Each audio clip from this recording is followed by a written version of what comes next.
মনস্কাম।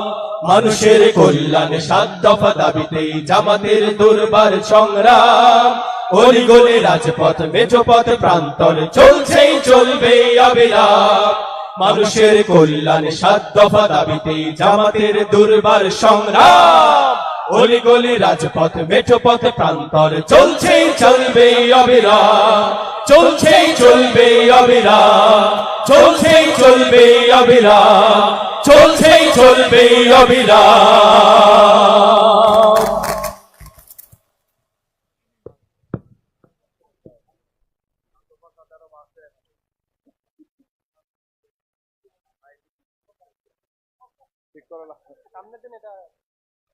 আসসালামু আলাইকুম ওয়া রাহমাতুল্লাহ। সম্মানিত সুধীমণ্ডলী, সম্মানিত নেতৃবৃন্দ, সাংবাদিক বন্ধুগণ, আলহামদুলিল্লাহ আমরা সালাতুল আসরের পর আবারও আমাদের জাতীয় সেমিনার জুলাই ঘোষণা, জুলাই সনদের আইনভিত্তি এবং আমাদের করণীয় এই শীর্ষক সেমিনার বিরতির পর আবার আরম্ভ করতে যাচ্ছি। আমাদের আলোচকরা আলোচনা রেখেছেন, এখন জাতীয় নেতৃবৃন্দের মধ্যে অনেকে উপস্থিত আছেন, তারা আলোচনা রাখবেন ইনশাআল্লাহ। আমাদের আজকের এই জাতীয় সেমিনারে আলহামদুলিল্লাহ উপস্থিত আছেন আমাদের মধ্যে বিভিন্ন রাজনৈতিক দলের সম্মানিত কেন্দ্রীয় নেতৃবৃন্দ, বিশিষ্ট ব্যক্তিবর্গ এবং অন্যান্য বিভিন্ন ধরনের পেশাজীবী সংগঠনের নেতৃবৃন্দ। আমরা তাদেরকে মোবারকবাদ জানাচ্ছি। যেহেতু সময়ের স্বল্পতা, আমরা যতটুকু আশা করেছিলাম আসলে সময় আমরা ততটুকু নিয়ন্ত্রণ করতে পারিনি, এই জন্য আমরা অনেকেই বক্তব্য দিতে পারছি না। তো এখানে যারা উপস্থিত আছেন আজকে আমাদের এই সমাবেশে, স্টেজে যারা উপস্থিত এর মধ্যে জনাব অ্যাডভোকেট আনোয়ারুল হক সাহেব আছেন, যিনি চেয়ারম্যান বাংলাদেশ ডেভেলপমেন্ট পার্টির।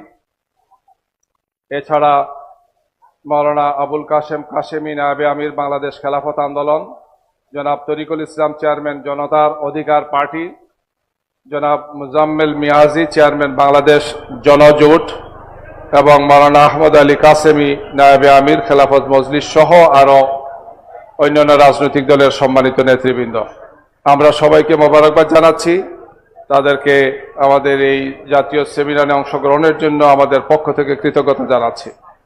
এ পর্যায়ে আমাদের সামনে বক্তব্য পেশ করছেন আজকের এই জাতীয় সেমিনারে প্রবন্ধের উপর আলোচনা রাখছেন বাংলাদেশ জামাত ইসলামীর কেন্দ্রীয় সহকারী সেক্রেটারি জেনারেল, সাবেক এমপি, সংগ্রামী জননেতা জনাব doctor AHM Hamidur Rahman Azad. Doctor AHM Hamidur Rahman Azad.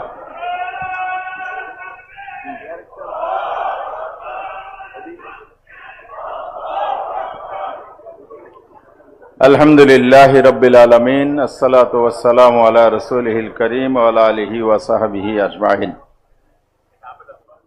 Bangladesh Jamaat Islami আয়োজিত আজকের এই জাতীয় সেমিনারের সম্মানিত সভাপতি, জামাতের কেন্দ্রীয় নায়েবে আমির, সাবেক সংসদ সদস্য, জাতীয় নেতা ডাক্তার সৈয়দ আব্দুল্লাহ মোহাম্মদ তাহের, জামাত ইসলামীর সেক্রেটারি জেনারেল, সাবেক জাতীয় সংসদ সদস্য জননেতা অধ্যাপক মিয়া গোলাম পরওয়ার, জাতীয় নেতৃবৃন্দ, সাংবাদিক বন্ধুগণ, পেশাজীবী নেতৃবৃন্দ, সংগ্রামী দেশবাসী, আসসালামু আলাইকুম ওয়া রাহমাতুল্লাহি ওয়া বারাকাতুহু।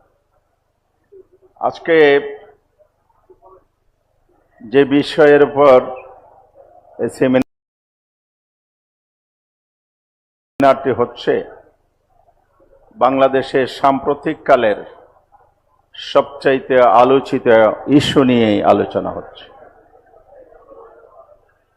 জুলাই বিপ্লব সংগঠিত হয়েছিল এক মহান প্রত্যাশাকে সামনে রেখে। সে প্রত্যাশা আমাদের পূর্ণতা লাভ করে নাই। আমাদের শহীদগণ জীবন দিয়েছে, আহতগণ এখনো চিকিৎসার অভাবে কাতরাচ্ছে, অন্ধত্ব পঙ্গুত্ব বরণ করেছে অসংখ্য মানুষ। সেই জায়গায় আজকে এই সেমিনারটিকে সামনে রেখে দুটো ইস্যুকে বাছাই করা হয়েছে। এক নম্বর ইস্যু হচ্ছে জুলাই সনদ। জুলাই ঘোষণাপত্র, আর সেকেন্ড ইস্যু হচ্ছে জুলাই সনদ। জুলাই ঘোষণাপত্রটি ছাত্র জনতার দাবির প্রেক্ষিতে বর্তমান সরকার 5ই আগস্ট জাতির সামনে উপস্থাপন করেছে। যেই সনদটি ঘোষণাপত্রটি ছিল একটি ইনকমপ্লিট ঘোষণাপত্র। ইতিমধ্যে বক্তাগণ বলেছেন কি বাদ পড়েছে, কি অন্তর্ভুক্ত করার দরকার ছিল। তার চাইতে বড় প্রয়োজন হচ্ছে জুলাইয়ের ঘোষণাপত্রে এমন কিছু তথ্য দেয়া হয়েছে যেগুলো ইতিহাস বিকৃতির পর্যায়ে পড়ে। বিশেষ করে বাংলাদেশের স্বাধীনতা যুদ্ধের শহীদ সংখ্যা নিয়ে যেমন বিতর্ক আছে, এই সরকার জুলাই ঘোষণাপত্রে জুলাই বিপ্লবে কতজন মানুষ জীবন দিয়েছে জাতিসংঘ বলেছে 1400-র বেশি, সরকার বলেছে 1000।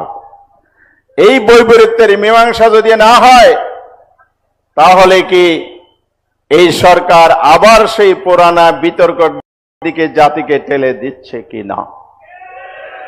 সেকেন্ড পয়েন্ট হচ্ছে জুলাই সনদ ঘোষণা যথেষ্ট নয়। জুলাই ঘোষণাকে আইনি ভিত্তি এবং কাঠামোর উপর দাঁড় করাতে হবে। জুলাই ঘোষণাপত্র যদি আইনি রূপ না পায়, মাননীয় প্রধান উপদেষ্টা, আপনি এবং আপনার সরকারের বৈধতা নিয়ে প্রশ্ন উঠবে। মাননীয় উপদেষ্টা, আমাদের জুলাই যোদ্ধাদেরকে ষড়যন্ত্রকারী মহল ফাঁসির কাস্টে ঝুলানোর ষড়যন্ত্র করবে। জুলাই ঘোষণাপত্র যদি আইনি ভিত্তি না পায়, বাংলাদেশে ফ্যাসিবাদী শক্তি আবার পুনঃপ্রতিষ্ঠিত হওয়ার সুযোগ লাভ করবে। এই জন্য অবিলম্বে সরকারের করণীয়, প্রবন্ধে বলা হয়েছে আমাদের করণীয়, আমরা জনগণ, সেটাই পরে আসছি। নাম্বার 1, সরকারের করণীয় ঠিক করতে হবে। সরকারের করণীয় হচ্ছে জুলাই ঘোষণাপত্র সংশোধন করুন, অপূর্ণতা যা আছে পূর্ণতা দেন এবং আইনি ভিত্তি দেন, তাহলে জনগণের আকাঙ্ক্ষা বাস্তবায়িত হবে। সেকেন্ড যে ইস্যুটা আছে সেটা হচ্ছে জুলাই সনদ। আপনারা লক্ষ্য করেছেন এই সনদ রচনার জন্য 2 পর্বে আলোচনা হয়েছে জাতীয় ঐক্য কমিশনের তত্ত্বাবধানে। প্রথম পর্বে 62টি বিষয় মীমাংসিত হয়েছে। দ্বিতীয় পর্বে আরো 19টি বিষয় নোট অফ ডিসেন্ট সহ ঐক্যমত হয়েছে। তাহলে 19টি প্লাস 62টি যোগ করে যাই সংখ্যা হয়, অবিলম্বে জুলাই সনদকে আইনি রূপ দেন। বন্ধুরা আমার, আলোচনা চলাকালে এবং পরবর্তী সময়ে একটি দল খুব জোর করে বলে আমাদের সংবিধানের আর্টিকেল 7 জনগণের যে অভিপ্রায়ের এবং জনগণ রাষ্ট্রের মালিকানা দিয়েছে সেটার কথা বলে পাশ কাটতে চায়, আইনি ভিত্তি রচনার প্রয়োজন নেই, জনগণের অভিপ্রায় হচ্ছে সকল আইনের ঊর্ধ্বে। আমি বলতে চাই সেটাই যদি হয় তাহলে জনগণের অভিপ্রায়ের বিপক্ষে আপনারা অবস্থান নিয়েছেন। কারণ জুলাই সনদ যদি আইনি ভিত্তি রচনা করা না হয় তাহলে এই যে সংস্কারগুলো হয়েছে, তাহলে সেই সংস্কারগুলো আপনাদের বাসায় শুধু জেন্টলম্যান এগ্রিমেন্টে রেখে দিলে জাতির ভবিষ্যৎ কোথায়? কোথায় কি জানেন? 90-এর গণঅভ্যুত্থানের পর 3 জোটের রূপরেখা তৈরি হয়েছিল। তখন যারা সরকারে 91-তে এসেছিলেন আমাদের সমর্থনে, ওনারা এই রূপরেখাকে বানচাল করে দিয়েছেন, বাস্তবায়ন করেন নাই। এখনো একই ষড়যন্ত্র আপনারা করছেন। জেন্টলম্যান এগ্রিমেন্ট করবেন, আইনি ভিত্তি রচনা দিবেন না, ডাল মে কুছ কালা হ্যায়। ষড়যন্ত্র আপনারা তৈরি করেছেন আর জনগণকে বোকা বানাবেন। বাংলাদেশের জনগণ সেই বোকা বনতে চায় না। আমরা বলতে চাই আপনারা বোকার স্বর্গে বাস করছেন, কারণ জনগণ আপনাদের এই গোপন ষড়যন্ত্র বাস্তবায়ন করতে দিবে না ইনশাআল্লাহ। এরপর আমি বলতে চাই, মাননীয় প্রধান উপদেষ্টা, আপনি একই দিনে দুটি বক্তব্য দিয়েছেন। 5ই আগস্ট আপনি সরকারের বর্ষপূর্তির বক্তব্যের স্বাভাবিক নিয়ম ছিল 8 তারিখ, তড়িঘড়ি করে 5 তারিখ কেন? যেদিন জুলাই ঘোষণাপত্র ঘোষণা করেছেন একই দিন আপনি জাতির উদ্দেশ্যে বক্তব্য দিয়ে নির্বাচনের টাইমলাইন দিয়েছেন। তাহলে কি জয়েন্ট কোলাবোরেশনে কোন ধরনের আতাত অথবা অন্য কোন কারোর ষড়যন্ত্রের পথে কি আপনারা পা দিচ্ছেন? জাতি আজকে এই জিজ্ঞাসা আপনাদের সামনে রাখতে চায়। আমার কথা স্পষ্ট করে বলতে চাই, 70-এর নির্বাচনে যদি আইনি ভিত্তি রচনা হতে পারে এলএফওর মাধ্যমে, বাংলাদেশের স্বাধীনতা যুদ্ধকালীন অস্থায়ী সরকার যদি ঘোষণাপত্রের মাধ্যমে যদি আইনি ভিত্তি পায়, 72-এর সংবিধান রচনা হয়েছিল গণপরিষদে 70-এর নির্বাচনে নির্বাচিত সংসদ সদস্যদের মাধ্যমে, অনুরূপভাবে প্রেসিডেন্ট জিয়াউর রহমান যে প্রেসিডেন্ট হলেন সামরিক শাসক থেকে গণভোটের মাধ্যমে আপনারা বৈধতা দিয়েছিলেন। তাহলে সেগুলো আইনি যদি ভিত্তি সাংবিধানিক ইতিহাসকে অস্বীকার করেন, তাহলে তা আপনার দলের ইতিহাসকে আপনারা অস্বীকার করছেন। তাই আমি বলতে চাই, মাননীয় প্রধান উপদেষ্টা, আপনি আপনার সরকার জন আকাঙ্ক্ষা বোঝার চেষ্টা করুন। অবিলম্বে এখানে রাষ্ট্রের করণীয় হবে এই জুলাই সনদ, জুলাই ঘোষণাপত্র দুইটাকে লিগ্যাল ফ্রেমওয়ার্কের মধ্যে আনতে হবে, সংস্কারকে বৈধতা দিতে হবে, ঐক্যমতের বিষয়গুলো আইন হিসাবে ঘোষিত করতে হবে, স্বীকৃতি দিতে হবে, তার ভিত্তিতে নির্বাচন করতে হবে। এছাড়া বাংলাদেশের জনগণ বাংলাদেশের কোন নির্বাচন হাসিনার আমলের ফেসিবাদী আইনের অধীনে করতে দিবে না। ফেসিবাদের আইনের ভিত্তিতে নির্বাচন হয়, সংস্কারের ভিত্তিতে যদি নির্বাচন না হয়, দেশটাকে আপনারা আবার অন্ধকারে নিয়ে যেতে চান। নো, এদেশের জনগণ রক্ত দিতে জানে, জীবন দিতে পারে। রাজপথে আমরা নামবো, এখানেই আমাদের করণীয়। দাবি আদায়ে সরকারকে বাধ্য করা হবে, রাজপথে নামতে হবে, জীবন যাবে, রক্ত যাবে। সামনের দিনে আমাদেরকে ঐক্যবদ্ধ হয়ে এই দাবি আদায় করতে হবে। আসুন সবাই মিলে ঐক্যবদ্ধভাবে গণ আন্দোলনের মাধ্যমে জুলাই সনদ ঘোষণাপত্র বাস্তবায়ন, পিআর পদ্ধতিতে নির্বাচন নিশ্চিত করে ফেব্রুয়ারিতে নির্বাচন হবে। জনগণের ম্যান্ডেট আপনাদের পক্ষে, জনগণের পক্ষে আসবে ইনশাআল্লাহ। ষড়যন্ত্রকারীরা ইতিহাসে রাস্তা করে নিক্ষিপ্ত হবে। সবাইকে ধন্যবাদ। আসসালামু আলাইকুম। সম্মানিত সুধী মণ্ডলী, আজকের এই জাতীয় সেমিনারে পর্যায়ে বক্তব্য রাখছেন বাংলাদেশ জামাত ইসলামীর কেন্দ্রীয় সহকারী সেক্রেটারি জেনারেল, সংগ্রামী জননেতা জনাব রফিকুল ইসলাম খান। জনাব রফিকুল ইসলাম খান আজকের এই জাতীয় সেমিনারে পর্যায়ে তার বক্তব্য পেশ করছেন।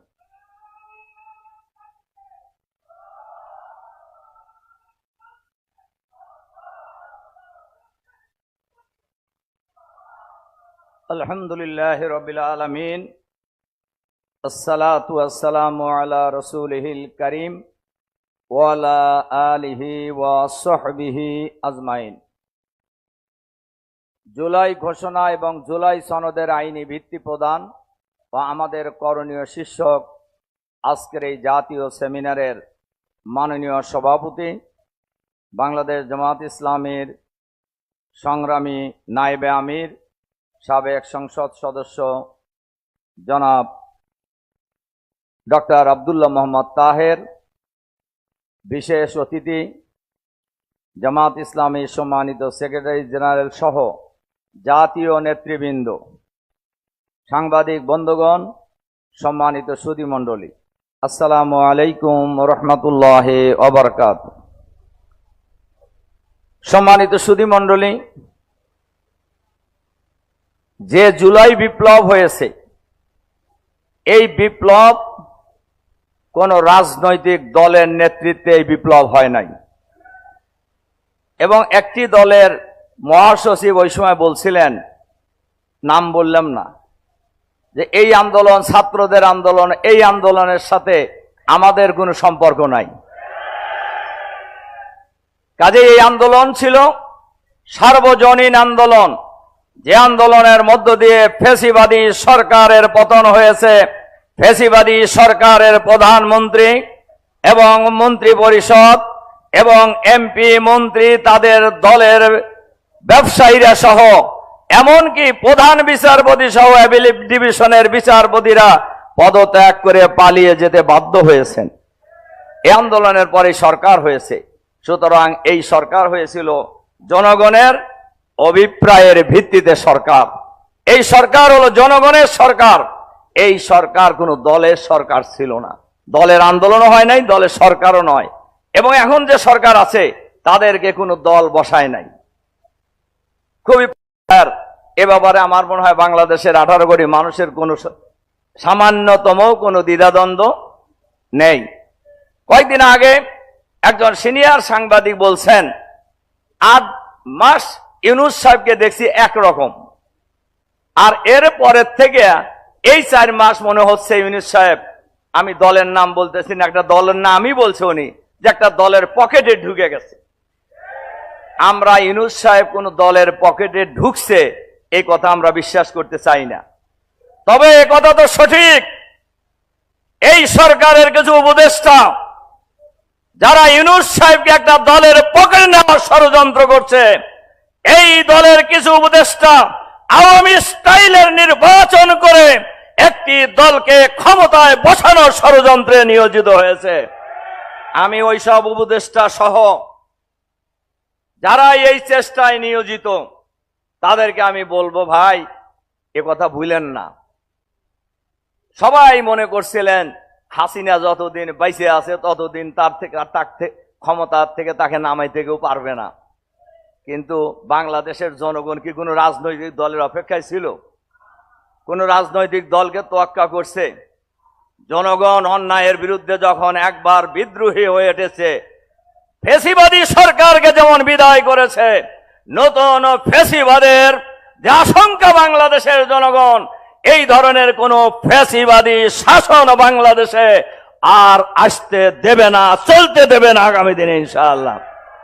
এজন্য করণীয় হিসাবে আমি বলতে চাই, অবিলম্বে, অনেকেই বলছেন জুলাই সনদের আইনি ভিত্তি দেওয়ার জন্য, এটা দাবি কেন করতে হবে? দাবির কথা বলছেন, কেন দাবি করতে হবে? এটা সরকারের, এটার দায়িত্ব। এই সরকারের একটা দায়িত্ব আইনি ভিত্তি দেওয়া, মৌলিক সংস্কার করা, ফ্যাসিবাদের দোসরদের বিচার করা, গণহত্যাকারীদের বিচার করা, এগুলি সরকারের দায়িত্ব ছিল। কিন্তু সরকার এগুলি থেকে একটু হলেও জাতি মনে করছে দূরে সরে আসছে। আমরা বলবো, আপনারা যে কারণে মানুষ আপনাদেরকে ক্ষমতায় বসাইছে, আপনারা ক্ষমতায় বসেন নাই, জনগণ আপনাদেরকে ক্ষমতায় বসিয়েছে। সুতরাং জনগণের ভাষা বোঝার চেষ্টা করুন। আবার কেয়ারটেকার সরকারের, অন্তর্বর্তীকালীন সরকারের অধীনে যে নির্বাচনের ডেট ঘোষণা হয়েছে, আমরা এই ডেটকে স্বাগত জানাই। তবে অবশ্যই লেভেল প্লেইং ফিল্ড তৈরি করতে হবে, সবার জন্য সমান অধিকার নিশ্চিত করতে হবে, আইন শৃঙ্খলা পরিস্থিতি উন্নত করতে হবে। বাংলাদেশের মানুষ আওয়ামী স্টাইলের কোন নির্বাচন বাংলাদেশে হতে দেবে না। বাংলাদেশের মানুষ হাসিনা মার্কা নির্বাচনের জন্য হাজার হাজার মানুষ জীবন দেয় নাই, লক্ষ লক্ষ মানুষ রক্ত এবং ত্যাগ কোরবানি পেশ করে নাই। কাজেই সেই বাংলাদেশের মানুষ এখনো আছে। কাজেই আমরা সরকারের কাছে আহ্বান জানাবো, আপনারা জনগণের ভাষা বুঝে জুলাই ঘোষণা, জুলাই সনদ সহ জনগণের যে দাবি, গণহত্যার বিচার, ফ্যাসিবাদের দোসর সরকারের ভিতরে বাইরে যারা আছে তাদেরকে চিহ্নিত করে গ্রেফতার করে বিচার করা, আমাদের নেতৃবৃন্দ শহীদ আমির জামাত সহ অন্যায়ভাবে অবৈধ বিচার করে যে ফাঁসি দেওয়া হয়েছে, এই ফাঁসির সাথে জড়িত বিচারপতি, প্রসিকিউশন, তদন্ত কর্মকর্তা বা মিথ্যা সাক্ষী দাতাদেরকে গ্রেপ্তার করে বিচারের মুখোমুখি করতে হবে এবং আগামী নির্বাচন সুষ্ঠু এবং স্বাধীনভাবে করার পরিবেশ নিশ্চিত করার আহ্বান জানিয়ে আমার বক্তব্য এখানে শেষ করছি। আল্লাহ হাফেজ। সম্মানিত সুধীমণ্ডলী, জাতীয় সেমিনারে এ পর্যায়ে আমাদের সামনে গুরুত্বপূর্ণ বক্তব্য রাখবেন বাংলাদেশ জামাত ইসলামী কেন্দ্রীয় নির্বাহী পরিষদের অন্যতম সদস্য, সংগ্রামী সহকারী সেক্রেটারি জেনারেল, বিশিষ্ট আলেমে দ্বীন, জননেতা জনাব মাওলানা এটিএম মাসুম।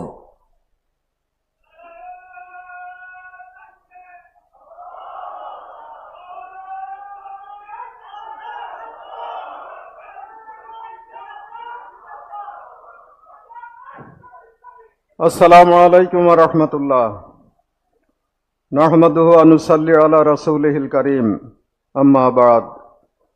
বাংলাদেশ জামাত ইসলামী কর্তৃক আয়োজিত আজকের এই জাতীয় সেমিনারের জনাব সভাপতি, মঞ্চে উপবিষ্ট জাতীয় নেতৃবৃন্দ, সাংবাদিক বন্ধুগণ, সম্মানিত সুধীমণ্ডলী, আজকের এই একটি দেশের টার্নিং পিরিয়ডে আমরা এখানে সেমিনারে একত্রিত হয়েছি। আপনারা জানেন যে আমরা 19শে জুলাই এই সোহরাওয়ার্দী উদ্যানে 7 দফা দাবি নিয়ে আমরা সমাবেশ করেছিলাম। লক্ষ লক্ষ জনতা সেই সমাবেশে একত্রিত হয়েছিল। সেই সমাবেশের মাধ্যমে এই আশঙ্কা আমরা অনুভব করেছিলাম যে বর্তমান অন্তর্বর্তীকালীন সরকার নিজেদের গাফলতির কারণে হোক অথবা কারো চাপে পড়ে হোক, তারা তাদের মূল জায়গা থেকে সরে পড়ছেন। সেই আশঙ্কাই দিন দিন প্রতীয়মান হচ্ছে। আমার কাছে অত্যন্ত অদ্ভুত লাগে যে যেই সরকার তার নিজের অস্তিত্ব নিয়ে গাফিল, সেই সরকার কিভাবে জনগণের প্রত্যাশাকে পূরণ করবেন। আপনাদের যদি আইনি ভিত্তি না হয়, আইনি ভিত্তি আপনারা দিতে না পারেন, তাহলে আপনারা নিজেরাই অবৈধ হয়ে পড়বেন। আর অবৈধ কোনো সরকারের মাধ্যমে যদি কোনো সংসদ নির্বাচন হয়, সেটাও অবৈধ সংসদে পরিণত হবে।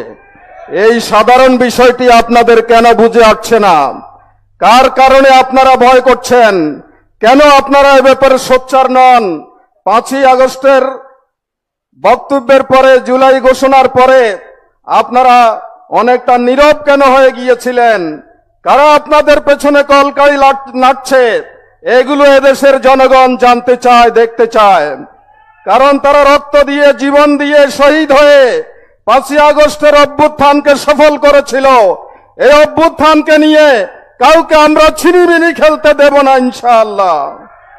সম্মানিত ভাইরা, আজকে একটি দলের একজন গুরুত্বপূর্ণ নেতা কয়েকদিন আগে বক্তৃতা দিয়েছিলেন যে পাল্লা মার্কায় ভোট দিয়ে কোনো ভোটার ভোট কেন্দ্র থেকে বের হয়ে আসতে পারবে না। আপনাদের কাছে এটা কেমন মনে হয়েছে? এটা কি হাসিনার আমলের স্বৈরাচার নয়? স্বৈরাচারী মানসিকতা নয়? এটা কি ভোট দখলের রাজনীতির মহড়া নয়? আজকে তাদেরকে আমরা যদি সুযোগ দেই, তাদের কাছে যদি আমরা নতি স্বীকার করি, তাহলে এই জাতি কোন বিশ্বাসঘাতককে ক্ষমা করবে না। এই দেশের ইতিহাসে অনেক মির্জাফর এসেছে, আর কোন মির্জাফর বাংলাদেশে আমরা হতে দেব না। সে কারণে জনগণের সেন্টিমেন্টকে অনুভব করে জনগণ আপনাদেরকে এতদিন সমর্থন দিয়ে এসেছেন।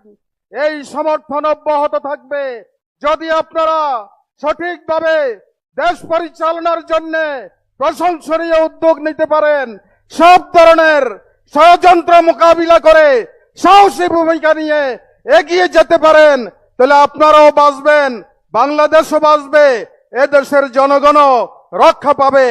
আসুন সেই ভূমিকা আমরা আপনারা সকলে মিলে ঐক্যবদ্ধভাবে পালন করি। তাসরুম মিনাল্লাহি ওয়া ফাতহুন কারীব ওয়া বাশশিরিল মুমিনিন। আসসালামু আলাইকুম ওয়া রাহমাতুল্লাহ।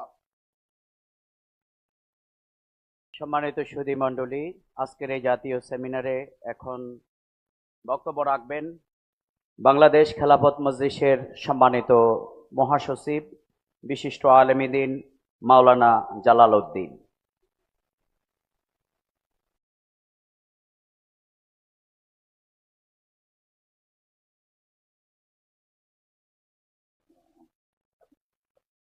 আসসালামু আলাইকুম ওয়া রাহমাতুল্লাহি ওয়া বারাকাতুহু। বাংলাদেশ জামাত ইসলামী কর্তৃক আয়োজিত জুলাই ঘোষণা এবং জুলাই সনদের আইনি ভিত্তি প্রদান ও আমাদের করণীয় শীর্ষক সেমিনারের সম্মানিত সভাপতি জামাত ইসলামের নায়েবে আমির ডাক্তার সৈয়দ আব্দুল্লাহ মোহাম্মদ তাহের, উপস্থিত জাতীয় নেতৃবৃন্দ, সাংবাদিক ভাইয়েরা, আজকের এই সেমিনারের দুটো আলোচ্য বিষয়, একটি হলো জুলাই ঘোষণা, আরেকটি হলো জুলাই সনদপত্র। আমরা লক্ষ্য করেছি গত 5 আগস্ট জুলাই আগস্ট বিপ্লবের মাধ্যমে প্রায় 1600 মানুষের জীবন দানের মাধ্যমে 20,000 লোক পঙ্গুত্ব বরণ করার মাধ্যমে যেই সরকার ক্ষমতায় এখন বর্তমানে আছে, তারা জুলাই ঘোষণাপত্রে আমরা মনে করি অত্যন্ত কৌশলে তারা জনগণের যে প্রত্যাশা ছিল সেটা তারা পাশ কাটিয়ে গিয়েছে। কোন একটা দলের তারা অনুসরণ করেছে, তাদের পরামর্শ নিয়ে কাজ করেছে। জুলাই ঘোষণাপত্রে বাংলাদেশের একটি সবচেয়ে নির্মম হত্যাকাণ্ড, বিডিআর হত্যাকাণ্ডে এবং 2013 সালে শাপলার গণহত্যাকে অত্যন্ত কৌশলে পাশ কাটিয়ে যাওয়া হয়েছে। আমরা জুলাই ঘোষণাপত্রকে অবিলম্বে সংশোধন করে জনগণের প্রত্যাশা অনুযায়ী তা আবার ঠিক করতে হবে। দ্বিতীয় বিষয় হলো জুলাই সনদ। জুলাই সনদ যদি বাস্তবায়ন না হয়, জুলাই সনদের যদি আইনে ভিত্তি দেওয়া না হয়, তাহলে 24 জুলাই গণ অভ্যুত্থান ছিনতাই হয়ে যাবে। পরিষ্কার কথা, আমরা অতীতেও দেখেছি 71 সালে আমরা যুদ্ধে বিজয় লাভ করেছি, কিন্তু ওই সময় আমাদের পার্শ্ববর্তী একটা দেশের চক্রান্তে আমাদের বিজয়কে ছিনতাই করে নেওয়া হয়েছে। আজকে আমরা লক্ষ্য করেছি বর্তমান এই সরকারের মাধ্যমে কোন একটি কুচক্রী মহল 24 জুলাই বিপ্লবের আমাদের বিজয়কে ছিনতাই করার চেষ্টা করতেছে। পরিষ্কার বলি, ডক্টর ইউনূস সাহেব, আপনি জুলাই বিপ্লবের, জুলাই শহীদদের রক্তের উপরে আজকে আপনি দেশের চিফ অ্যাডভাইজার হয়েছেন, আপনি সরকারে আছেন। জুলাই বিপ্লবের যদি বিজয়কে ছিনতাই করা হয় আর যদি আপনি তাদের সহযোগী হন, তাহলে জনগণ আপনাদেরকে ক্ষমা করবে না, করবে না, করবে না। তাই অবিলম্বে আজকের এই সেমিনার থেকে বলি, আগামী নির্বাচনের আগে জুলাই সনদের আইনি ভিত্তি প্রদান করতে হবে। আপনি ফেব্রুয়ারিতে জাতীয় নির্বাচন ডিক্লারেশন করেছেন, আমরা এতে আপত্তি করি না। তবে খুনি শেখ হাসিনার তার সাংবিধানিক কাঠামোতে আগামী নির্বাচন হলে সেই নির্বাচন প্রশ্নবিদ্ধ হবে। সেই নির্বাচনে জনগণ অংশগ্রহণ করবে কিনা তাও সন্দেহ রয়েছে। তাই অবিলম্বে জুলাই সনদের আইনি ভিত্তি স্থাপন করে জুলাই সনদের ভিত্তিতে আগামী জাতীয় নির্বাচন অনুষ্ঠিত হতে হবে। আমি বর্তমান গভর্নমেন্টকে আবারও বলি, জনগণের আশা, জনগণের চাওয়া পাওয়া বুঝতে চেষ্টা করুন। এদেশে যে সমস্ত ক্ষমতাসীন দল জনগণের ইচ্ছার বিরুদ্ধে গিয়েছে, তারাই ইতিহাসের আস্থা করে নিক্ষিপ্ত হয়েছে, যা জ্বলন্ত প্রমাণ এই ফ্যাসিস্ট খুনি শেখ হাসিনা সরকার। আমরা চাই আপনি এমন কাজ করে যান যেন আপনার বিদায়ের সময় দেশের জনগণ ফুলের মালা দিয়ে বিদায় করে, কিন্তু আপনি কোন কুচক্রী মহলের চক্রান্তে এমন কোন কাজ করে আপনি বিদায় হবেন না যেন জনগণ আপনাকে ধিক্কার দিয়ে বিদায় করে। তাই আমি অবিলম্বে আগামী জাতীয় নির্বাচন জুলাই সনদের ভিত্তিতে হোক, এই প্রত্যাশা ব্যক্ত করে আমার বক্তব্য শেষ করছি। খুদা হাফেজ। বাংলাদেশ জিন্দাবাদ।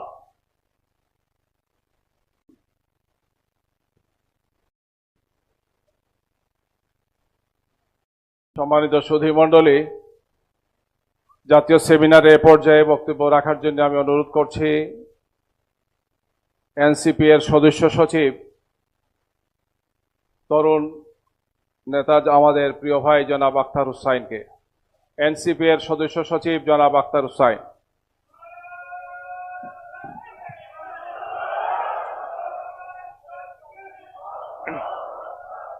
আসসালামু আলাইকুম। জাতীয় ঐক্যমত্য কমিশনে আমরা শুধুমাত্র তথ্য কথার আলোচনা করার জন্য আমরা বসি নাই। প্রায়োগিক দিকগুলো কিভাবে বাস্তবায়ন করা হবে এই বিষয়টাতে নিশ্চয়তা যাতে ঐক্যমত্য কমিশন থেকে আসে, সে কথাটা কিন্তু কমিশনে আমরা বারবার বলেছি। কিন্তু দুর্ভাগ্যজনকভাবে কমিশন আমাদের কাছে যখন প্রথম ড্রাফটটা দিলেন, সেই ড্রাফটে বাস্তবায়নের বিষয় নিয়ে একটা দীর্ঘ সূত্রিতার আলাপ আমরা সেই ড্রাফটের মধ্যে খেয়াল করেছি। বাংলাদেশে অতীতের উদাহরণগুলো যদি আমরা দেখি, রাজনৈতিক দলগুলো পরস্পরের সঙ্গে বসেছে, কথা বলেছে, যখন সংকটের সময়টা শেষ হয়ে গেছে, কেউ ক্ষমতায় চলে এসেছে, তারপরে তারা আর এই যে আলোচনাগুলো আছে সেগুলোকে বাস্তবায়ন করার আর কোনো প্রয়োজন অনুভব করে নাই। 90-তে 3 জোটের রূপরেখা, শান্তিপূর্ণভাবে ক্ষমতা হস্তান্তরের প্রক্রিয়া যাতে বাংলাদেশে থাকে, সেই বিষয় নিয়ে একটা ঐক্যমত্যের জায়গা তৈরি হলো। কিন্তু বিএনপি 96-তে ক্ষমতায় এসেই তারা সেই 96-তে আবার এমন একটা নির্বাচন আয়োজন করলো যে নির্বাচনটা ছিল একতরফা, যেটা 3 জোটের রূপরেখা বাস্তবায়নের পরিপন্থী। এই বাংলাদেশে এই উদাহরণগুলো আমরা অতীতে দেখেছি। এবং রিসেন্টলি যদি আমরা দেখি যে জুলাই ঘোষণাপত্র পাবলিশ করা হয়েছে, সেই জুলাই ঘোষণাপত্র যেহেতু সরকার নিজের মতো করে তাদের ভিতরে থেকেই এটা পাবলিশ করেছেন, আমরা আস্থা রেখেছি। কিন্তু জুলাই ঘোষণাপত্রের ব্যাপারে এমন একটা অপরিপূর্ণ ডকুমেন্ট আমরা পেয়েছি যেটা আমাদেরকে আর আশাব্যঞ্জক রাখতে পারে নাই। জেন্টেলম্যান এগ্রিমেন্টের কথা বলা হয়, জুলাই ঘোষণাপত্র জেন্টেলম্যান এগ্রিমেন্টের একটা উদাহরণ, যেখানে জেন্টেলম্যানরা বসে গত 16 বছরে আমাদের আন্দোলনের যে ইতিহাস, সেই ইতিহাসকে তারা সেখানে অন্তর্ভুক্ত করেন নাই। অতএব শুধুমাত্র মুখের কথায়, শুধুমাত্র জেন্টেলম্যান এগ্রিমেন্টের দোহাই দিয়ে, আন্ডারস্ট্যান্ডিং এর দোহাই দিয়ে ঐক্যমত্য কমিশনের আলোচনাগুলোকে বাংলাদেশে বাস্তবায়ন করা হবে, এই বিষয়ে আমরা আস্থা রাখতে পারি না। এবং তার থেকেও বড় কথা হলো, এই অন্তর্বর্তীকালীন সরকার, তাদেরই দায়িত্ব হচ্ছে বাংলাদেশ আগে যে ফ্যাসিবাদী কায়দায় চলতো তার পরিবর্তে নতুন এক গণতান্ত্রিক ব্যবস্থা বাংলাদেশকে উপহার দেওয়া। এবং পরবর্তীতে যারা রাষ্ট্র ক্ষমতায় আসবেন, শাসন ক্ষমতায় পরিচালনা করবেন, তাদের দায়িত্ব হলো যা কিছু বাস্তবায়ন করা হলো জুলাই সনদের সবকিছুকে তারা পালন করে যাবেন, সেখানে কোনো ব্যত্যয় তৈরি করবেন না। এখন একটা বিষয় আমাদের আলোচনা করা প্রয়োজন। ঐক্যমত্য কমিশনের দ্বিতীয় দফার বৈঠকে আমরা যে বিষয়গুলো নিয়ে আলোচনা করেছি, সংবিধানের মূলনীতি থেকে শুরু করে নিয়ে সংবিধান সংশোধন, প্রধানমন্ত্রী, রাষ্ট্রপতি, সংসদের গঠন, উচ্চকক্ষ, বিচার বিভাগ, জরুরি অবস্থা, এই প্রত্যেকটা বিষয় সংবিধানের সঙ্গে ওতপ্রোতভাবে জড়িত বিষয়। আমরা এতগুলো বিষয়ে সংবিধানের বর্তমান যে টেক্সট তাতে পরিবর্তনের কথা বলেছি, তাতে এই সংবিধান কার্যত আর এক্সিস্টিং থাকে না, এটা আর থাকেই না। আপনারা যারা ঐক্যমত্য কমিশনের আলোচনাগুলো ফলো করেছেন তারা একটা জিনিস একটু করে দেখবেন, বিশেষত তাদের কথায় যারা শুধুমাত্র সংশোধনীর কথা বলেন, যে বিষয়গুলোতে সংশোধনী আনানোর কথা বলা হয়েছে এই বিষয়গুলোকে বর্তমান সংবিধানের সঙ্গে একটা মিক্সড ভার্সন আপনারা করে দেখেন যে এই সংবিধানের আর কতটুকু বহাল তবিয়তে থাকে। এই সংবিধানের বড় অংশটাই আর বহাল তবিয়তে থাকে না, কিন্তু একটা জিনিস থাকে, সেটা হলো সংবিধানের বেসিক স্ট্রাকচার। অর্থাৎ এই সংবিধানের এমন কিছু বিষয় রয়েছে যেটা অন্তর্নিহিত, যেটাকে আর কখনোই পরিবর্তন করা যায় না, এবং সেই দোহাই দিয়ে ইতিপূর্বে বাংলাদেশের সংবিধানের সংশোধনীগুলোকে হাইকোর্টে চ্যালেঞ্জ করা হয়েছে এবং কোর্ট কিন্তু সেগুলোকে বাতিল ঘোষণা করেছে। আমরা যে বিষয়গুলোতে নতুন বাংলাদেশের জন্য একমত হয়েছি সেই বিষয়গুলোকে যদি টেকসই করতে হয় তাহলে নতুন সংবিধানের বিকল্প নাই। বন্ধুগণ, এই কারণে জুলাই সনদ বাস্তবায়নের বিষয় নিয়ে যখন আমরা আলোচনা করি তখন আমাদেরকে ইতিহাস থেকে শিক্ষা নিতে হবে। এই অন্তর্বর্তীকালীন সরকার তাদের এক্সিট পয়েন্ট তাদেরকেই খুঁজে বের করতে হবে। তারা লিগ্যাল ফ্রেমওয়ার্ক অর্ডার এলএফও করার মধ্য দিয়ে নিজেরাও যেমন এক্সিট পয়েন্ট পাবেন, বাংলাদেশের মানুষেরা জুলাই সনদ বাস্তবায়নের আইনি ভিত্তি পাবে, গণপরিষদ নির্বাচনের মধ্য দিয়ে নতুন সংবিধান হবে, ফেসিবাদী সংবিধান থেকে মানুষ মুক্তি পেয়ে গণতন্ত্রের পথে বাংলাদেশের উত্তরণ ঘটবে। এবং সে জায়গায় বাংলাদেশের ফেসিবাদ বিরোধী সকল রাজনৈতিক দলকে ব্যক্তিগত দলীয় অবস্থান থেকে সরে এসে জাতির স্বার্থে, বাংলাদেশের টেকসই গণতন্ত্রের স্বার্থে সকল রাজনৈতিক দলকে টেবিলের আলোচনাতেই এই জুলাই সনদ বাস্তবায়নের পথ পরিষ্কার করে বাংলাদেশের মানুষকে স্বস্তি প্রদান করতে আহ্বান রেখে আমি আমার বক্তব্য এখানে শেষ করছি। ইনকিলাব জিন্দাবাদ। আসসালামু আলাইকুম। সম্মানিত সুধীমণ্ডলী, আজকের এই জাতীয় সেমিনারে আমাদের সামনে এখন গুরুত্বপূর্ণ বক্তব্য রাখবেন ইসলামী আন্দোলন বাংলাদেশের সম্মানিত প্রেসিডিয়াম সদস্য, আমাদের অত্যন্ত শ্রদ্ধাভাজন বিশেষ অতিথি জনাব আশরাফ আলী আকন্দ। জনাব আশরাফ আলী আকন্দ গুরুত্বপূর্ণ বক্তব্য রাখছেন।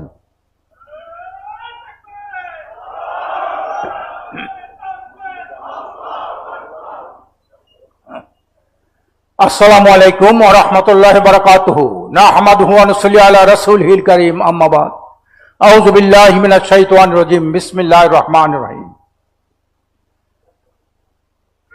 জামাত ইসলামী বাংলাদেশের পক্ষ থেকে আজকের এই সময় উপযোগী একটা জাতীয় সেমিনারের আয়োজন উপলক্ষে আজকের সংগ্রামী সভাপতি, উপস্থিত বিপ্লবী সাধারণ সম্পাদক জনাব অধ্যাপক মিয়া মোহাম্মদ গোলাম পরোয়ার, উপস্থিত আছেন খেলাফত মজলিসের সংগ্রামী মহাসচিব ডক্টর আহমদ আব্দুল কাদের, উপস্থিত আছেন বাংলাদেশ খেলাফত মজলিসের সংগ্রামী মহাসচিব জনাব মাওলানা জালাল উদ্দিন, মঞ্চে উপস্থিত আছেন গণঅভ্যুত্থানের অন্যতম নেতা এনসিপির সদস্য সচিব জনাব আক্তার হোসেন সহ বিভিন্ন দলের নেতৃবৃন্দ, উপস্থিত সংগ্রামী ভাইয়ের আমার।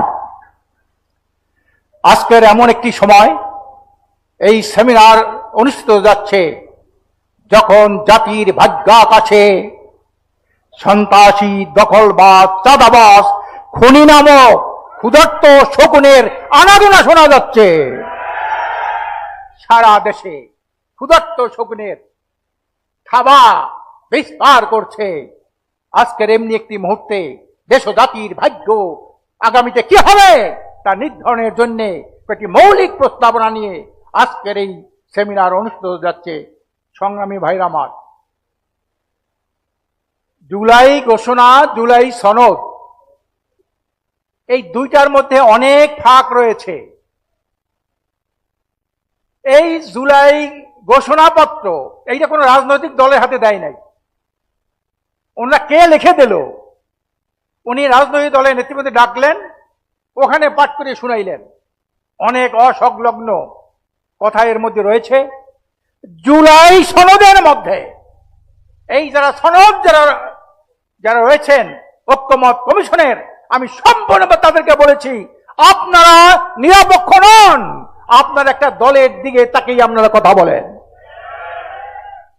আপনারা জানেন 53 বছর যে ধারায় দেশের সংসদ নির্বাচন হয়েছে, এটা একটা ধোঁকার নির্বাচন হয়েছে, ভোট ডাকাতির নির্বাচন হয়েছে, সংসদ কার্য করার নির্বাচন হয়েছে। আমরা সেখানে সারা দেশের জনমত যাচাই করে সারা বিশ্বের থেকে জরিপ এনে আমরা দেখেছি এই 53 বছর যে ধারায় ভোট ডাকাতির দ্বারা দিনের ভোট রাতে করার ধারা, এইটাকে বন্ধ করতে পারে একমাত্র পিআর পদ্ধতির মাধ্যমে। আজকের এই পিআর নিয়া জামাত ইসলামী সহ আমরা ইসলামী আন্দোলন বাংলাদেশ, বিভিন্ন ইসলামী দল, এনসিপি সহ সবাই কিন্তু আমরা পিআরের পক্ষে কথা বলার চেষ্টা করেছি। কিন্তু দুর্ভাগ্যবশত এই ঐক্যমত্য কমিশন একটিবারের জন্য এই পিআর পদ্ধতির আলোচনায় এজেন্ডা আনে নাই। সংসদ নির্বাচনটাই যদি ঠিক মতো না হয়, কিসের জুলাইয়ের ঘোষণা, কিসের জুলাই সনদ, কি করবো? ধুয়ে দিয়ে পানি খাবো? এই সরকারের ষড়যন্ত্র, এই সরকারের চূড়ান্ত যে পরিকল্পনা, তার থেকে আমাদের সজাগ থাকতে হবে। আমরা পরিষ্কার বলতে চাই, 91টা দেশে পিআর পদ্ধতির নির্বাচন আছে। নির্বাচন সংস্কারে যিনি প্রধান ডক্টর বদিউল আলম, উনি এটা জরিপ করেছেন, 72% মানুষ পিআরের পক্ষে সমর্থন দিয়েছে। আর ওনারা পিআর বোঝেন না। পিআর বোঝেন না কেন? পিআর পদ্ধতি দিলে মনোনয়ন বাণিজ্য করতে পারবেন না, হাজার হাজার কোটি টাকা মনোনয়ন বাণিজ্য করতে পারবেন না, ভোট ডাকাতি করতে পারবেন না, মুসলমান দিয়ে বাক্য চিন্তাই করতে পারবেন না আপনারা। এই কথাটা কিন্তু আসে না, এটা কোথাও আসে না। আমরা পরিষ্কার বলতে চাই, আজকের আমরা যারা এখানে একত্রিত হয়েছি, আমরা ঐক্যবদ্ধ থাকলে এই সম্মেলন যা বলবে এদেশে তাই হবে, এর ব্যতিক্রম কিছু হবে না। 72% মানুষ পিআরের পক্ষে আছে। অধিকাংশ দেশ, উন্নত দেশ, তুরস্ক, ইন্দোনেশিয়া, ব্রাজিল, তারপরে হলো সাউথ আফ্রিকা থেকে শুরু করে সুইজারল্যান্ড, সুইডেন, ডেনমার্ক, নরওয়ে থেকে শুরু করে 91টা দেশে পিআর পদ্ধতি আছে। আর আমাদের দেশের দীর্ঘদিন ভারতের শিখানো বুলিতে বুলি দেয়, উনি বলেন পিআর খায় না, মাথায় দেয়। দুঃখ আফসোস আপনাদের মাথা নষ্ট হয়ে গেছে, মাথা তো আরো নষ্ট হবে। ওনাদের একজন বড় নেতা বলেছেন, আমরা তো শরিয়তে বিশ্বাস করি না।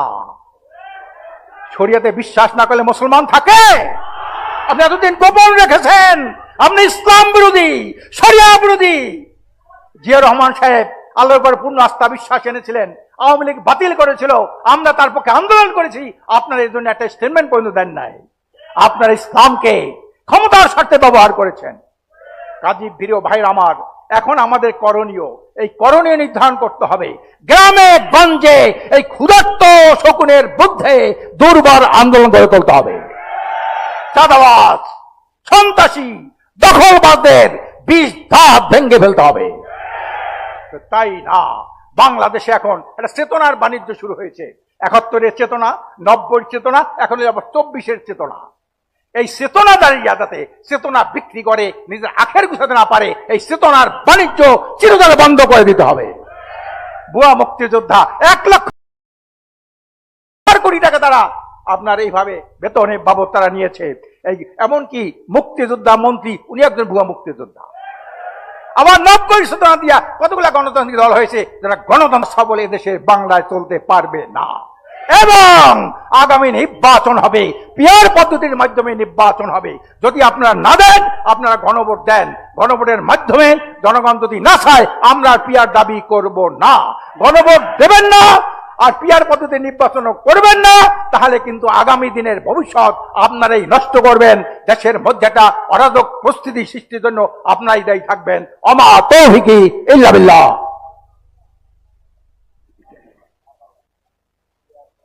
সম্মানিত সুধী মণ্ডলী, আজকের এই জাতীয় সেমিনারে এখন বক্তব্য রাখবেন খেলাফত মজলিসের সম্মানিত মহাসচিব ডক্টর আহমদ আব্দুল কাদের।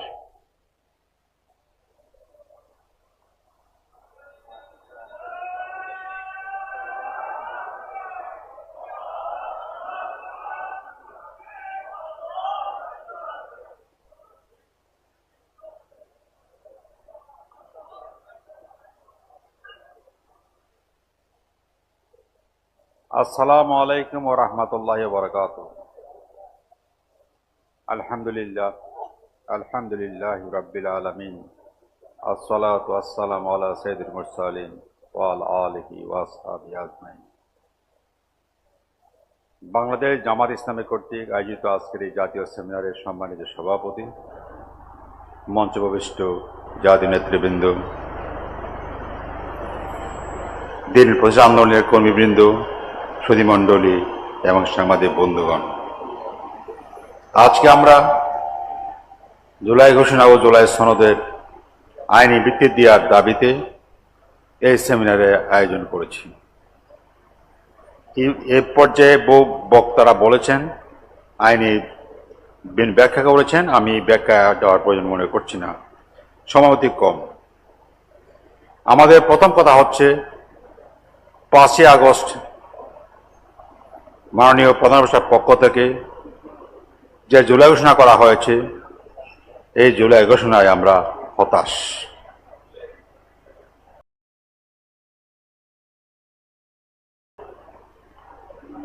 বাংলাদেশের প্রধান বিশেষ করে ফ্যাসিবাদ বিরোধী আন্দোলনের প্রধান পর্বগুলি উল্লেখিত হবে, কিন্তু দুর্ভাগ্যবশত তা হয়নি। শাপলা চত্বরে গণহত্যার কথা আসেনি, 18 সালের কোটা বিরোধী আন্দোলনের কথা আসেনি, এমনিভাবে অনেক কিছুই 21-এর সেই মোদী বিরোধী আন্দোলনে 21 জন বাইকে শাহাদ বরণ করেছেন, তার কোনো উল্লেখ করা হয়নি। আমরা চাই অনতিবিলম্বে এই জুলাই ঘোষণাকে সংশোধিত করে আবার তাকে পেশ করা হোক। দ্বিতীয়টি হচ্ছে জুলাই সনদ। আপনারা জানেন, এই সনদ তৈরি করার জন্য কমিশন করা হয়েছে। কমিশন দলগুলোর সঙ্গে ব্যক্তিগত পর্যায়ে তারা বসেছে। পরবর্তী সময়ে প্রায় 23 দিন ব্যাপী দলগুলোর সঙ্গে আলোচনা করা হয়েছে এবং আমরা অনেকগুলো বিষয় একমত হয়েছি, কিছু বিষয়ে ডিসেন্ট সহকারে একমত হয়েছে। এখন প্রশ্ন উঠছে, এই সনদ কিভাবে বাস্তবায়ন করা হবে? অত দুঃখের সঙ্গে বলতে হচ্ছে, প্রধান উপদেষ্টা তার ঘোষণায় বলেছেন আগামীতে নির্বাচিত সরকার এসে তারা বাস্তবায়ন করবেন। আমরা এই আশ্বাসে বিশ্বাস রাখি না। এই দেশে 53 বছরে কোন সরকার তারা কথা রাখেনি। আগামী সরকার রাখবেন এই ভরসা আমরা পাই না, জনগণ পায় না। আমরা চাই নির্বাচনের আগে এই সরকারের মাধ্যমে জুলাই সনদকে আইনি ভিত্তি প্রদান করতে হবে। আমাদের বিজ্ঞ প্রবন্ধকার শিশির মনির দুটো প্রস্তাবনা করেছেন। তার প্রবন্ধের শেষ পর্যায়ে তিনি বলেছেন, হয় রাষ্ট্রপতির মাধ্যমে, প্রেসিডেন্সিয়াল ঘোষণার মাধ্যমে এটা বাস্তবায়নের উদ্যোগ নিতে হবে, আইনি ব্যবস্থা নিতে হবে, অথবা কোন ভোটের মাধ্যমে তাকে আইনি মর্যাদা প্রদান করতে হবে। আমি মনে করি এই মুহূর্তে গণভোট আয়োজন করা নিয়ে আবার অনেক সমস্যা তৈরি হবে। এই জন্য অনতিবিলম্বে রাষ্ট্রপতির ঘোষণার মাধ্যমেই একে আইনি মর্যাদা প্রদান করতে হবে, এর কোনো বিকল্প নাই। একে আইনি মর্যাদা প্রদান না করলে জুলাই বিপ্লবের যে নেতা ছিলেন, যারা সৈনিক ছিলেন, আত্মদান করেছেন, রক্ত দিয়েছেন, হাজার হাজার মাস বঙ্গত্ববরণ করেছেন, তাদের প্রতি মর্যাদার প্রতি অসম্মান জ্ঞাপন করা হবে।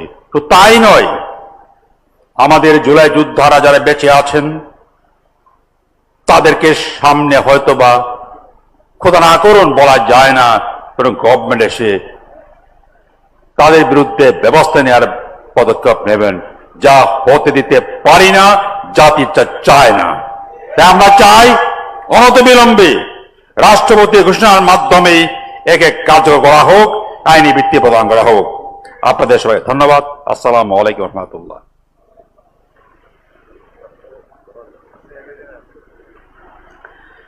সম্মানিত উপস্থিতি, আজকের এই জাতীয় সেমিনারের আমরা একেবারে শেষ পর্যায়ে এসে উপনীত হয়েছি। এ পর্যায়ে আমাদের উদ্দেশ্যে গুরুত্বপূর্ণ বক্তব্য রাখবেন বাংলাদেশের গণমানুষের সংগঠন বাংলাদেশ জামাতে ইসলামের সম্মানিত সেক্রেটারি জেনারেল সাবেক এমপি জনাব অধ্যাপক মিয়া গোলাম পরওয়ার।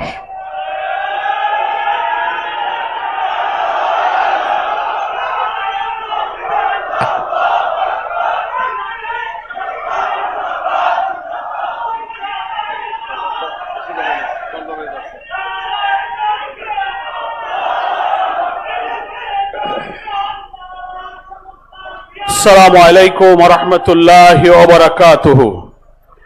আলহামদুলিল্লাহি রাব্বিল আলামিন। জুলাই ঘোষণা এবং জুলাই সনদের আইনি ভিত্তি প্রদানের যে উপায় এবং সে ব্যাপারে করণীয় সম্পর্কে আয়োজিত জাতীয় সেমিনারে সম্মানিত সভাপতি, আমাদের শ্রদ্ধাভাজন কেন্দ্রীয় নায়েবে আমির, সাবেক জাতীয় সংসদ সদস্য ডক্টর সৈয়দ আব্দুল্লাহ মোহাম্মদ তাহের, সমবেত জাতীয় নেতৃবৃন্দ, জামাত নেতৃবৃন্দ, বিদগ্ধ আলোচকবৃন্দ এবং বিজ্ঞ প্রবন্ধকার, বাংলাদেশ সুপ্রিম কোর্টের সিনিয়র আইনজীবী অ্যাডভোকেট শিশির মনির সহ সাংবাদিক বন্ধুগণ, সুধীবৃন্দ এবং দেশবাসী, আজকের এই প্রবন্ধ এবং আলোচকদের যে তথ্যপূর্ণ আলোচনা এবং আমাদের প্রবন্ধকার দেশের স্বাধীনতার পূর্ব থেকে পর্যন্ত সংক্ষিপ্ত হলেও কিছু ঐতিহাসিক উদাহরণ এবং আইনি সাংবিধানিক বিভিন্ন জুলাই ডিক্লারেশন যেটা করা হয়েছে তার শেষ অধ্যায়ে মাননীয় প্রধান উপদেষ্টা যে পড়লেন সেদিন মানিক মে এভিনিউতে সংসদ ভবনের দক্ষিণ প্লাজায়, এই জুলাই ঘোষণার এই কথা তীব্র প্রতিবাদ। জনগণ এটা মানে নাই। অসম্পূর্ণ জুলাই ঘোষণাকে সংশোধন করে সেটা মেনে নিতে হবে। প্রবন্ধকার চ্যালেঞ্জ দিয়ে বলেছেন, যদি আপনারা না পারেন, অক্ষম হন, তাহলে আমাদেরকে দায়িত্ব দেন, এই আইনের ভিত্তির ড্রাফট আমরা আপনাদেরকে সরবরাহ।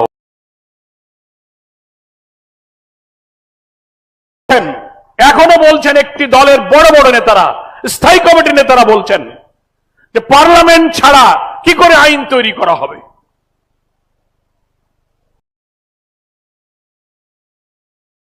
তথ্য প্রমাণ সেই সব নেতাদের বক্তব্যের তীব্র প্রতিবাদ। আপনারা মানুষের আকাঙ্ক্ষার বিরুদ্ধে কথা বলেছেন।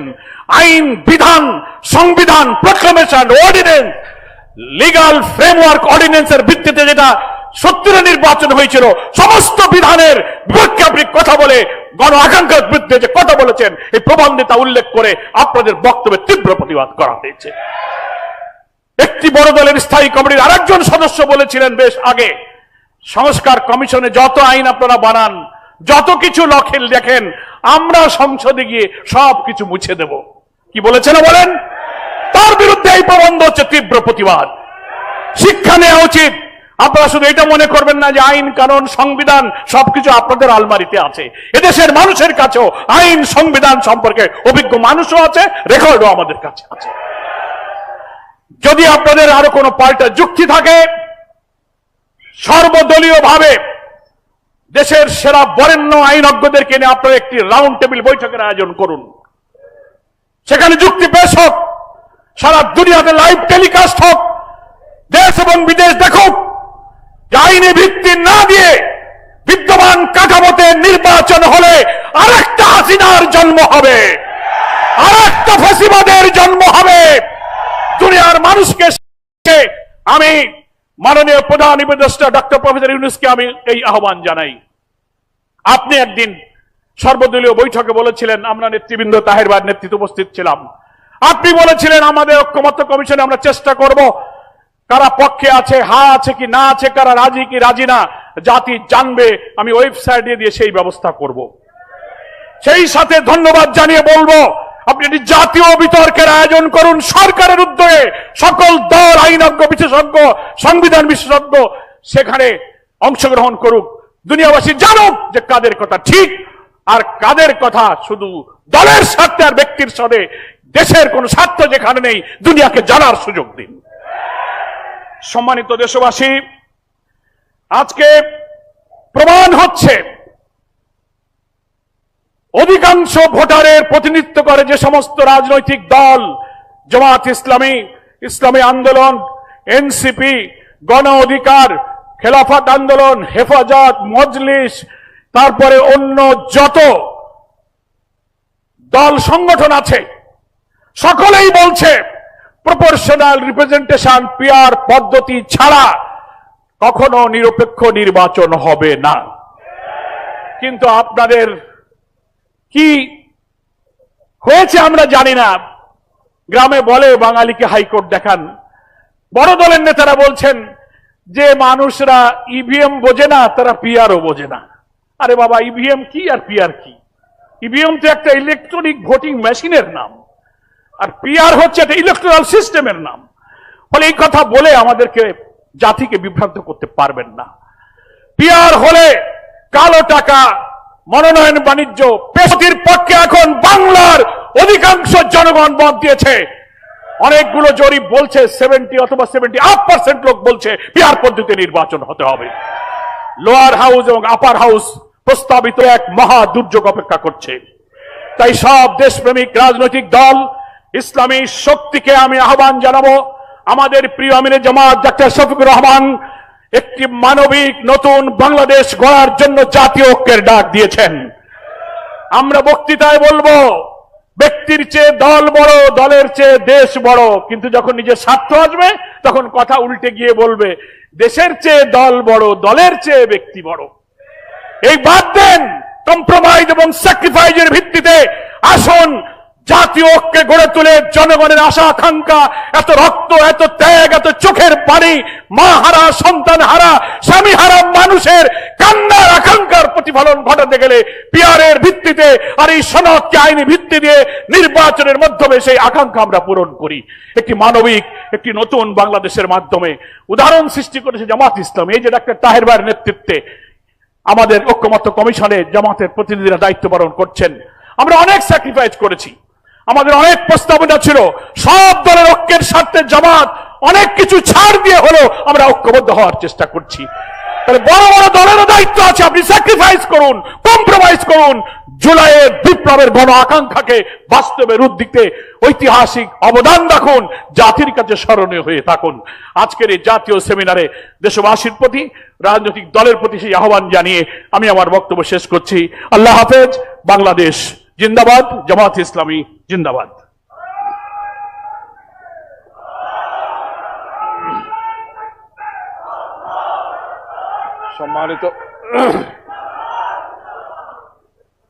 সম্মানিত সুধী মণ্ডলী, মঞ্চপ্রবিষ্ট সম্মানিত নেতৃবৃন্দ, আমাদের এই জাতীয় সেমিনার জুলাই ঘোষণা, জুলাই সনদের আইনগত ভিত্তি এবং আমাদের করণীয় শীর্ষক এই সেমিনারে পর্যায়ে সভাপতির বক্তব্য রাখছেন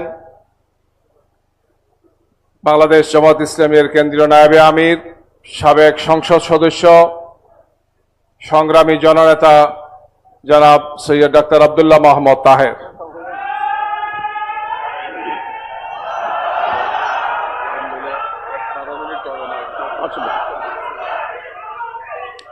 বিসমিল্লাহির রহমানির রহিম। নাহমাদুহু ওয়া নুসাল্লি আলা রাসূলিল কারীম। আজকে অনুষ্ঠানের সম্মানিত প্রাবন্ধিক, জাতীয় নেতৃবৃন্দ এবং শ্রদ্ধেয় উপস্থিতি, আসসালামু আলাইকুম ওয়া রাহমাতুল্লাহি ওয়া বারাকাতুহু। আমরা সবসময় বলি জাতি আজ ক্রান্তিকাল অতিক্রম করছে। এই ক্রান্তিকাল যে কখন শেষ হবে এই জাতির ভাগ্যে আল্লাহ ছাড়া কেউ জানে না। আমরা একটা কথা ছোটবেলা থেকে শিখেছিলাম, যে যায় লঙ্কা সে হয় রাবণ। আমাদের জুলাই বিপ্লবের পর ত্যাগ এবং রক্তের যে বর্ণনা হয়েছে, আমি সে বর্ণনা দিতে চাই না। আমরা এটা ভেবেছিলাম 54 বছরে নেতৃত্বের ব্যর্থতায় দেশ যে কঠিন পরিস্থিতির মাঝে পড়েছিল, জনগণের স্বতঃস্ফূর্ত ত্যাগ এবং আন্দোলনের মুখে তার শোচনীয় সমাপ্তি ঘটেছিল। একজন ব্যক্তির নেতৃত্বে একটি দল দেশ ছেড়ে ভারতে পালিয়ে যেতে বাধ্য হয়েছিল। সেখান থেকে জনগণের আন্দোলনের ফসল হিসাবে, বিপ্লবের চেতনার রেজাল্টেন্ট হিসাবে যাদেরকে আস্থা রেখে এই জাতি ক্ষমতায় বসিয়েছিল, আমরা আশা করেছিলাম কমপক্ষে তারা একটি নতুন যাত্রা শুরু করতে পারবে। কিন্তু যেটা বলেছিলাম, এখন দেখি ক্ষমতায় বসার পরে তারাও রাবণে পরিণত হয়েছে। এটা কি তাদের দুর্ভাগ্য না বাংলাদেশের মানুষের দুর্ভাগ্য?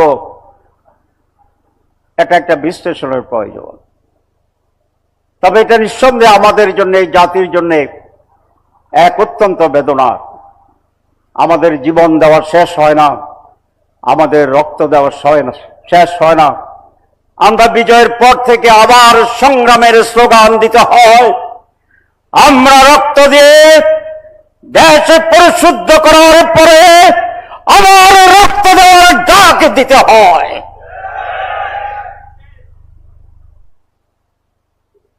সংগ্রামী উপস্থিতি, এই কথা পরিষ্কার, সকলে একই কথা বলছি, 3-4টা কথা। সহজের তো নতুন পয়েন্ট থাকে না, যোগ করে যা হয় তাই বলতে হয়। প্রথম কথা যেটা আমরা বলেছি, সুষ্ঠু নির্বাচন হতে হবে। এটার সাথে কি কারো দ্বিমত আছে? আমরা যখন বলি সুষ্ঠু, অবাধ, নিরপেক্ষ, উৎসবমুখর, জনগণের অংশগ্রহণমূলক নির্বাচন হতে হবে, তখন এক পক্ষ বলে তারা নির্বাচন চায় না। তাহলে তারাই কি নির্বাচন চায়? যারা নির্বাচন সুষ্ঠু এর বিরোধী, অবাধ নির্বাচন তার বিরোধী, রাতের ইলেকশনের পক্ষে, সুতরাং তারাই নির্বাচন নিয়ে ষড়যন্ত্র করছে, যারা সুষ্ঠু অবাধ নির্বাচন অনুষ্ঠানে বাধা তৈরি করছে। এই খেলা আর চলবে না। 2, আমরা বলেছি রিফর্ম করতে হবে, সংস্কার করতে হবে। মাননীয় প্রধান উপদেষ্টা বলছিলেন সংস্কার, দৃশ্যমান বিচার, তারপরে নির্বাচন। আমরা তো আপনার কথাই আছি। সংস্কারের জন্য আমি কমিশন করেছেন, আমরা বসেছি বারবার, আমরা ঐক্যমত্যে পৌঁছেছি।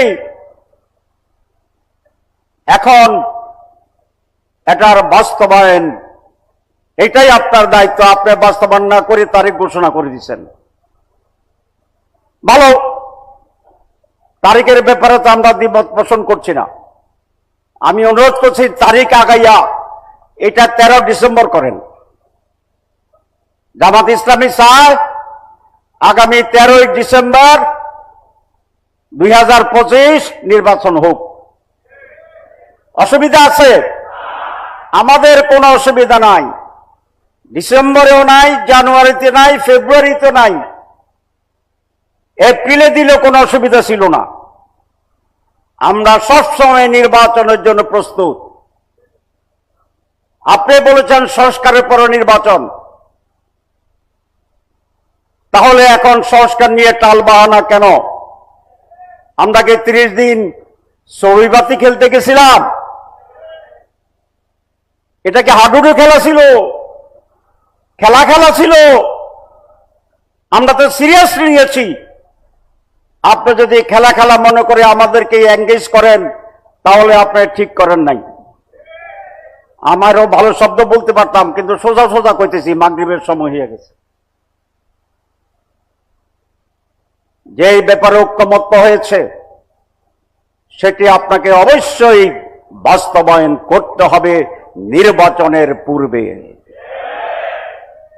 আর যদি যারা না করে, যারা সংস্কারের বিপক্ষে, এরা নির্বাচনের বিপক্ষে। যারা সংস্কারের বিপক্ষে তারা জেনে তেনে নির্বাচনের পক্ষে। যারা সংস্কারের বিপক্ষে, হাসিনা রাতেই শেষ করেছিল নির্বাচন, কতগুলো এমপি 900 বানিয়েছিল। এরা কি ছিল এমপি দিবা না এমপি 900? এমপি 900 বানিয়েছিল। আপনারা ভাবছেন আপনারা ফজরের পরে 8টার আগে সেই অবস্থায় চলে যাবেন, ভোট শেষ হয়ে যাবে। এটা হবে না, এটা হবে না।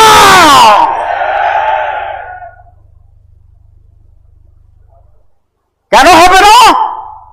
জনগণ, যে জনগণ আপনাদেরকে গদিতে বসাইছে, সেই জনগণ এখনো মরে নাই, চেতনা যায় নাই। অনেকে ভাবছেন আমরা বিভক্ত হয়ে গেছি আর চেতনা নাই। আছে, যদি না থাকতো শেখ হাসিনা টুস করছে আর 32 নম্বর শেষ, সব আবার এক হয়ে গেছে না? এইবারও পিআর যদি না দেন, সুষ্ঠু নির্বাচন যদি না করেন, পিআর তো আপনিই বলছেন প্রস্তাবে আপার হাউস লোক পিআর। আপার হাউস মানে কি? তাল গাছের পুরাটার উপরেরটা হচ্ছে পিআর, আপার হাউস। তো নিচেরটা যদি কিচ্ছু না হয় তো উপরে যাবেন কেমনে? কথা বোঝা গেছে? উপরেরটা পিআর, নিচেরটা ডিআর।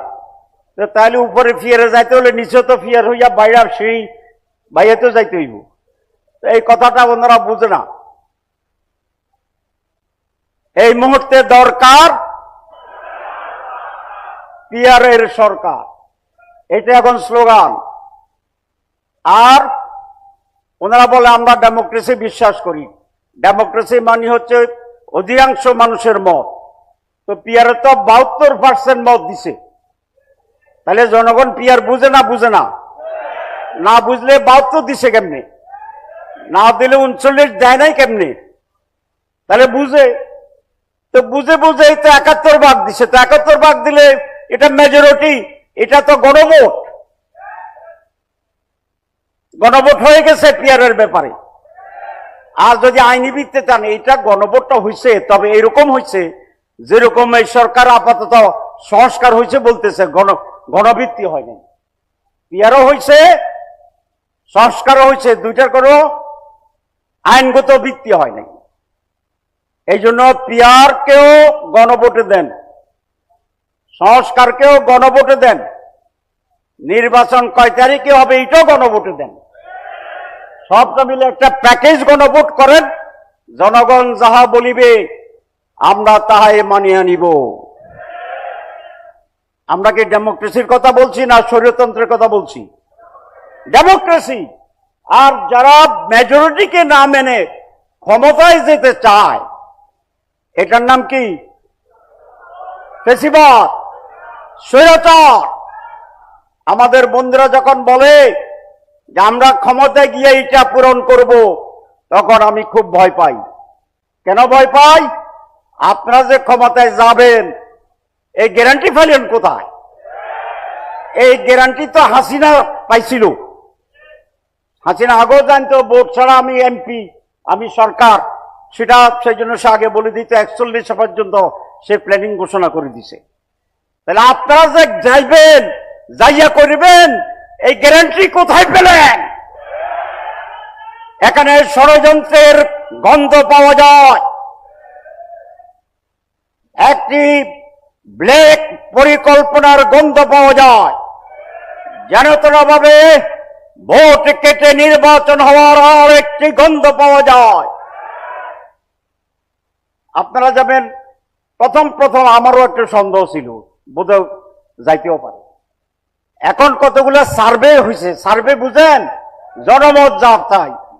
একটি সানের নামে সার্ভে কমিটি বলেছে তারা 42, আমরা 32।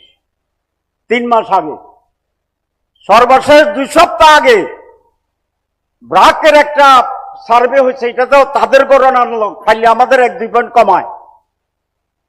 তারা বলছে তারা 12, আমরা 10.5, 10.47। তা আগে পার্থক্য ছিল 10%, এখন পার্থক্য কত হয়েছে? 1.5%। 100 ভাগ করলে 3%, তো ব্যবধান কমতেছে না বাড়তেছে? মাত্র 1.5% পার্থক্য হয়েছে। আরো 5 মাস আছে, আরো অনেক চাঁদাবাজি আছে, আরো অনেক দখল আছে, আরো অনেক পাথর দিয়ে মানুষকে জীবিত মারি ফেলা আছে। এগুলোকে হইব না, হইতো না? সম্ভাবনা আছে, সম্ভাবনা আছে, পার্সেন্টেজ কমবো ইনশাআল্লাহ। তার সাথে এই যে এখানে আসি বলছে সব যদি যোগ হয় তাহলে এখনো প্রায় কাঁধে কাঁধ, সমানে সমান। আর যদি একটা বাড়ে আর একটা কমে তো পাল্লা এরকম হইতে পারেনি। এখানে আমাদের সেক্রেটারি বলছেন, ওরা বলছেন দেখেন তারা দেখেন নাম পড়তাম যে একদিক থেকে সব মেজর দল, 7টা মেজর দল আছে। এটা আমার লাস্ট কথা, নোটিশ দিতে হবে না। লাস্ট কথা হচ্ছে এই 7টা মেজর দল বাংলাদেশে, একটার নাম বিএনপি, একটার নাম জামাত ইসলাম, একটার নাম ইসলামী আন্দোলন, একটার নাম এনসিপি, একটার নাম আমাদের বাচ্চাবাদের ইসলামী খেলাফত মজলিস, 2-3 যেটাই আছে, নেজামে ইসলাম, তারপরে খেলাফত মজলিস, এরপরে বাংলাদেশ খেলাফত মজলিস, এরপরে খেলাফত আন্দোলন, এরপরে গণ অধিকার, এনসিপি, সবগুলা যোগ, শুধু একটা দল বাইরে আছে, সেই দল ভার্সাস আর সব প্রধান দল এক কাতারে। তাইলে তাইলে আল্লাহর রহমতে বলেন, আল্লাহর রহমতে ইনশাআল্লাহ, আল্লাহর দয়ায়, আল্লাহর ব্লেসিং এ এদেশের মানুষের কল্যাণের জন্য, মুক্তির জন্য 54 বছর আমরা স্বাধীনতা ভোগ করতে পারি নাই। সেই জন্য গায়েবী মদদে ইনশাআল্লাহ আল্লাহর ইচ্ছা যেভাবে বিপ্লব হয়েছে জুলাই মাসে, আগামী নির্বাচনে এরকম একটি পজিটিভ বিপ্লব হবে। এই সবাইকে ধন্যবাদ। শেষ কথা, আমরা যারা পিয়ার চাই, যারা সংস্কার চাই, যারা দুর্নীতিমুক্ত বাংলাদেশ চাই, সবাই মাঠে আবার ঐক্যবদ্ধভাবে, যৌথভাবে আমরা এই দাবি পূরণে সরকারকে বাধ্য করব। আবার একটা শেষ কথা, কিন্তু আমরা চাই না এত রক্তপাতের পরে আবার উত্তেজনা রাজপথে। আমরা শান্তি চাই, সমৃদ্ধি চাই, সমঝোতা চাই। 2টা প্রস্তাব দিয়ে শেষ করব যেটা আসছে। এক, প্রধান উপদেষ্টা মহোদয়, আপনার প্রতি সুনির্বন্ধ অনুরোধ, নির্বাচন নিয়ে আপনি দলগুলোর সাথে বসেন, আলাপ আলোচনা করেন, একটা রাস্তা বের করেন। আর বিএনপি সহ সকল দলের প্রতি অনুরোধ, মেজর দলগুলো আসেন, আমরা ইন্টার পার্টি দলে দলে ডায়লগ করি, আলাদাভাবে আমরা সকল দিল মিলে রাউন্ড টেবল করি, করে সত্যিকার অর্থে কাঙ্ক্ষিত বাংলাদেশ গড়ার জন্য একটি সুন্দর রাস্তা, সমঝোতায় আমরা আসি এবং উৎসব মুখর একটি নির্বাচন এই জাতিকে উপহার দেওয়ার জন্য চেষ্টা করি। সবাইকে ধন্যবাদ।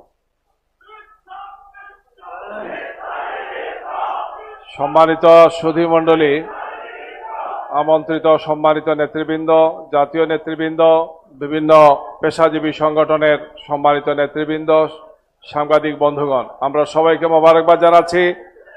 আজান হয়ে গেছে, আপনারা সুন্দর এবং সুশৃঙ্খলভাবে নামাজে অংশগ্রহণ